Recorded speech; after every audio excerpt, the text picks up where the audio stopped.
Jeg skal lave en religionsfaglig analyse af dokumentaren Organet til salg, og jeg har lige min computer her til lidt noter. Kort vil jeg lige sådan præsentere emnet og problemstillingen. Og først og fremmest så er en dokumentar jo ofte objektiv, altså man ser det meget udefra, det vil sige sådan, man kan knytte begrebet etik til, men det er altid svært ligesom at opnå den her objektivitet, så der er jo også sådan ligesom tegn snart af subjektive meninger, og det er dem, jeg ligesom vil analysere. Fordi dokumentaren Organet til salg af Søren Klovborg, der informeres vi om, at ligesom trods alle de her kampagner, så fortsætter manglen på organer i Danmark. Og det har ligesom åbnet op for e-handel, som mange sådan ser som sådan uhyggeligt og uetisk, da man ligesom handler med organer fra et levende menneske til et andet for at redde et liv, kan man sige. Og den her DR-dokumentar, den viser ligesom, hvordan handlen foregår, og hvordan faktisk flere danskere er involveret i det. For de her patienter, der vælger nemlig at tage afsted, er det ligesom ofte et spørgsmål om liv eller død. Og mange har ligesom stået på de her ventelister i mange år, og har ligesom ikke fået nogen transplantation, og det er derfor, de søger nye veje. Fordi organdonation, det stiller de etiske spørgsmål omkring, ligesom hvem har retten til at bestemme over sin egen krop, og er det egentlig okay at ønske og håbe på en andens død? Ligesom Jim han siger bare, at det havde været mig. Altså han går og venter og håber på det her opkald på det her organ. Det kan man så stille spørgsmål til, om det er okay. Det var også meget i øjenfaldende for mig, det her med, at i udlandet har man den modsatte liste. At der er så mange, der godt vil donere deres organer, og i Danmark så har vi en lang liste af dem, der skal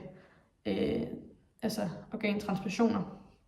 Så fra begge synsvinkler, både i Danmark og i Østen, eller i Vesten og i Østen, kan man sige, der må der være noget, der er lidt galt. Nu vil jeg undersøge sådan argumentation i dokumentaren, og jeg har fundet nogle pro- og kontra-argumenter. Hvis vi starter med kontra, så ser vi ligesom, at pakistanerne bliver udnyttet af Vesten, fordi de kan betale. Og så er der nogen, der mener, at organtransplantation er ligesom menneskehandel i udlandet. Det siger de i hvert fald. Og så er der også en læge, der siger, at man burde tage afstand fra organhandel og søge en anden løsning. Så begynder jeg bare at reflektere lidt over, jamen har du nogle idéer? Men altså, man har jo allerede transplanteret fra dyr til menneske i hvert fald.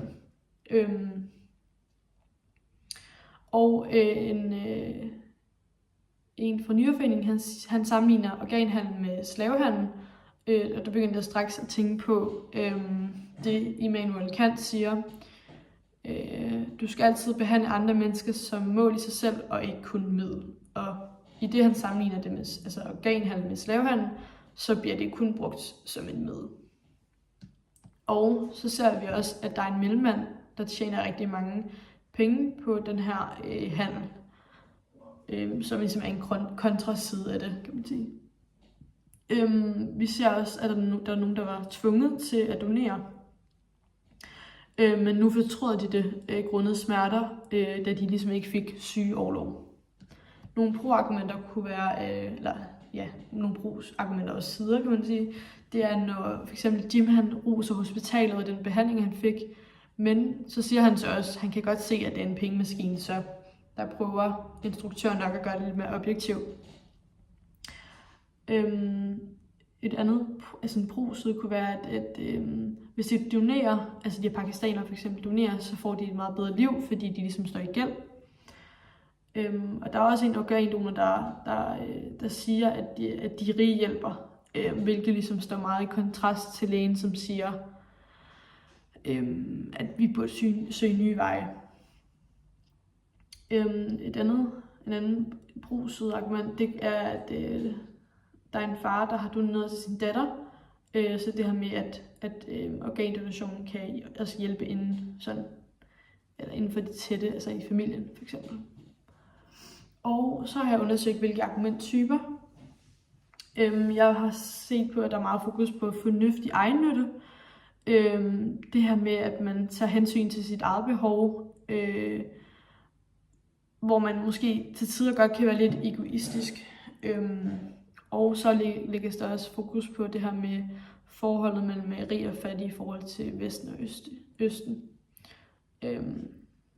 Så har jeg også kigget på virkemidler i form af appelformer, fordi jeg synes, at der appelleres meget til patos, i det, at vi ligesom ser det fra flere nyrepatienters sider af, og de ligesom godt forstår den her organhandel, der foregår, fordi at de kan ligesom ikke se nogen anden udvej. Og der er også nogle gange, hvor de her nyrepatienter græder, og vi også hører deres pårørende sådan situation, hvor at vi hører, at børnene græder og er i sorg. Der kan man måske sige, at det er lidt et argumentationskneb. Vi hører også, at han roser hospitalet behandling, i hvert fald Jim. Og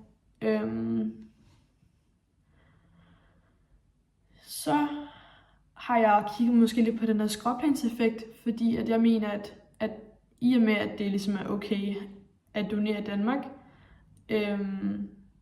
så mener det ligesom også, så er det også okay at donere i udlandet, eller det fokuserer måske dokumentaren lidt på, selvom det er altså ulovligt. I hvert fald, det er ulovligt at handle med organer i Danmark, men du må faktisk godt. Altså det er lovligt nok at købe i det udlandet. Men i og med, at man har sagt det ja til i indland, så hvorfor ikke gøre det i udlandet? Altså det her med, hvis man først har sagt ja til en lille ting i en lille målestok, så kan man lige så godt sige det ja til en ting i et større målestok. Og så har jeg kigget på placeringen i etisk tradition. Man kan sige, der er træk af nytteetik. Altså overordnet set, så siger man jo, at organdonation redder mange menneskeliv. Hvis man sætter det i forhold til dokumentaren, så ser man, at organer fra et levende menneske ligesom kan redde et andet liv.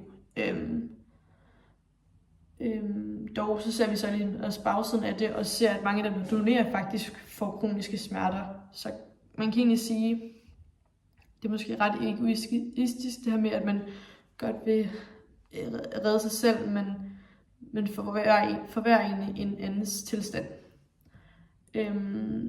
Man kan dog sige, ligesom ham og Jim, som får den her nyretransplantation, han får en meget bedre tilstand og får et bedre liv, og han kan måske yde mere til samfundet, hvis man kigger på det i samfundssynet, eller, ja, i stedet for det individualistiske syn. Og så om der er træk af pligtetik, og nu kan man sige, at organdonation er en meget moralsk pligt. Især det her med, at man hjælper et andet menneske, som er i nød. Og de her nyrepatienter, altså de danske nyrepatienter, som først foretager den her organtransplantation i udlandet, de har måske også en pligtetisk tilgang i og med, at de tror, at de får det meget bedre, men de tænker måske ikke på konsekvenserne af det, i og med, at det er en meget kompliceret operation, og man ved ikke rigtig, hvad resultatet bliver. Altså det her med, at man har en god vilje bag handlingen, men ikke ved, hvad resultatet bliver. Det er i forhold til pligtetik. Så er der også træk af tabuetik, hvor vi kan knytte udtabet kannibalisme til, fordi der er nogen, der mener, at organdonation er ligesom kannibalisme, fordi man ligesom tager dele af et andet persons krop ind i en selv. Så er der også i forhold til religiøs etik. Mange religioner betragter nemlig livet som meget helligt, og også kroppen i sig selv og legemet, og noget man har fået af Gud. Og i og med, hvis man donerer, så kan det føre til ligesom bekymringer og eventuelt sådan manipulation efter døden. Det er meget med skæbne at gøre, kan man sige der. Jeg tænker også på det her med næstkærligheden for kristendommen, det her med, at i og med, at man donerer, så giver man ens nære og en til det, altså kærlighed i form af det. Det kunne være sådan et pro-argument inden for kristendom i hvert fald.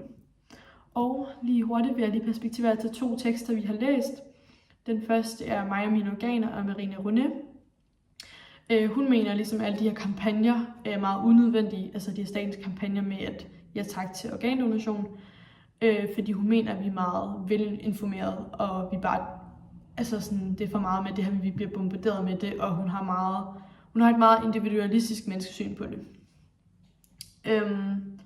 Men der kan vi så sige, i og med at vi har set den dokumentar, så kan vi se, at der er flere danskere, der søger til udlandet, fordi at ventelisterne er så lange, og folk må hermed jo ikke have taget en beslutning.